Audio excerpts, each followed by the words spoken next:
আসসালামু আলাইকুম। কি খবর সবার? প্রায় ১ মাস বা তারও বেশি পর চলে আসলাম একটা নতুন ব্লগ নিয়ে। ভাবলাম একটা ব্লগ শেয়ার করা যাক। কারণ মাঝে মধ্যেই ভিডিও করা হয় কিন্তু পরে আর ওই ব্লগগুলো শেয়ার করা হয় না আলসেমির কারণে। যাই হোক আজকে চলে আসলাম চাঁদ রাত বা চাঁদ রাতের কিছুদিন আগে প্লাস আমাদের ঈদ ব্লগ নিয়ে যে আমাদের ঈদের দিনটা কেমন কাটলো। তো এই তো ভিডিও শুরু করলাম আমার মেহেদির কাজ দিয়ে।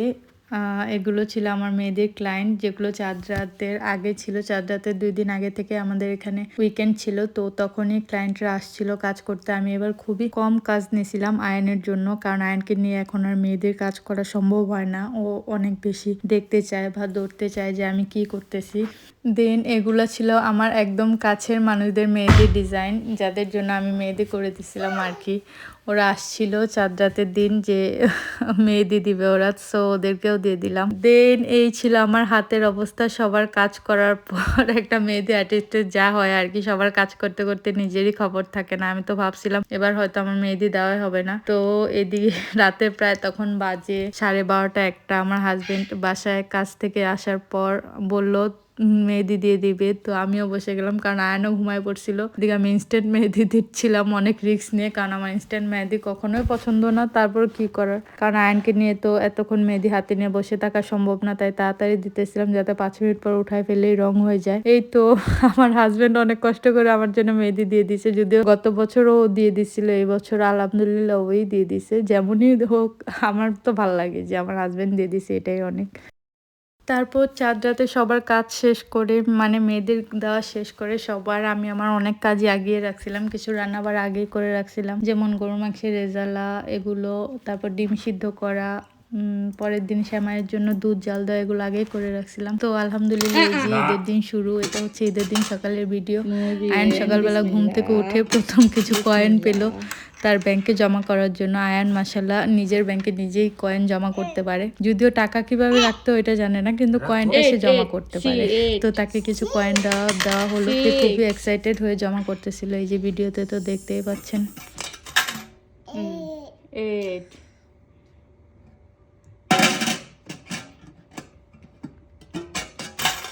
9 10 দেখো, তারপরেই তো এখানে আমরা সকালবেলায় রেডি হয়ে বেরিয়ে পড়লাম। বাংলাদেশ থেকে এই ড্রেস আনিয়েছিলাম সকালবেলা, কাপল ড্রেস মানে ফ্যামিলি ড্রেস পরার জন্য একসাথে, যাতে আমরা একসাথে একটা সুন্দর ফটোশুট করতে পারি। তো হালকা একটু রেডি হয়ে সেমাই খাওয়ার পরেই বেরিয়ে পড়লাম, যে ভালো ওয়েদার থাকতে থাকতে হালকা রোদ থাকতে থাকতে যে ছবি তুলে আসি।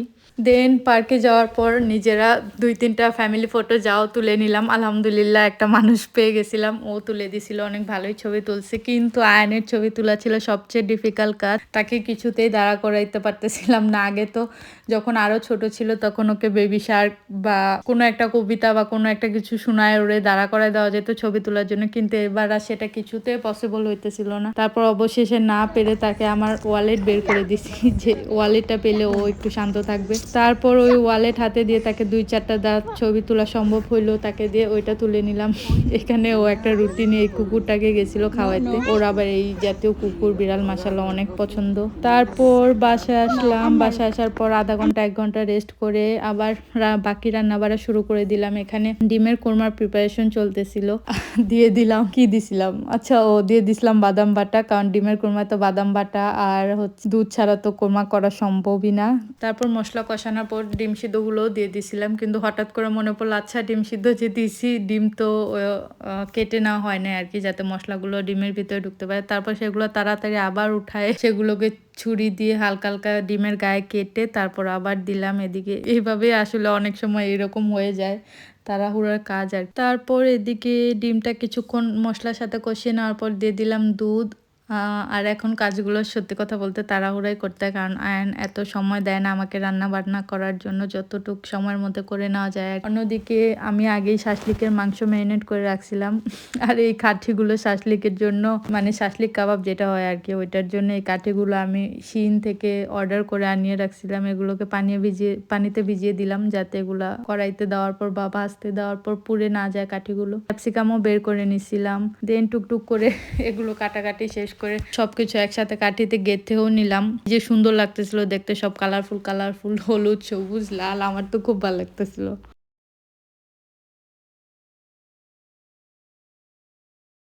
তারপর এখানে আমি আর আয়ান তার বাবার কাছ থেকে সালামি পেয়ে গেলাম। যদিও আমি আমার সালামিটা আয়ানকে দিয়েই দিছিলাম।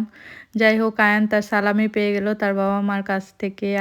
আয়ান আবারও আমার হাত থেকে টাকা নিয়ে গেছে ব্যাংকে রাখার জন্য। ও টাকা পেলেই ভাবে যে ব্যাংকে রাখতে হবে। তারপর ওই করে টুকটাক কাজ শেষ করে, যা কাজ বাকি ছিল শেষ করে এদিকে আসছিলাম আয়ানকে ঘুম পাড়ানোর জন্য। কিন্তু আয়ান আজকে কিছুতেই ঘুমাইতে রাজি হচ্ছিল না, জানি না। ও আসলে কোনো ব্যস্ততার দিনে এরকম বেশি করে। আমি টেনশনে ছিলাম যে বিকালবেলা বেরোবো, আবার আরেক জায়গায় প্ল্যান আছে বের হওয়ার, কিন্তু ও কিছুতেই ঘুমাইতেছে না। তারপর এক প্রকার ওর উপরে বিরক্ত হয়ে চলে গেলাম শাসলিকগুলো যে কাঠিতে গেঁথে রেখে আসছিলাম ওগুলোকে ভাজার জন্য, কারণ একটু পর আমার বাসায় গেস্ট আসবে, ওনাকেও তো খাবার সার্ভ করতে হবে। এদিকে ভেজে নিচ্ছিলাম। মাশাল্লাহ শাসলিকটা এত মজা হয়েছিল, আর আমি পরিমাণেও বেশি বানাইছিলাম, প্রায় 15-16টার মতো।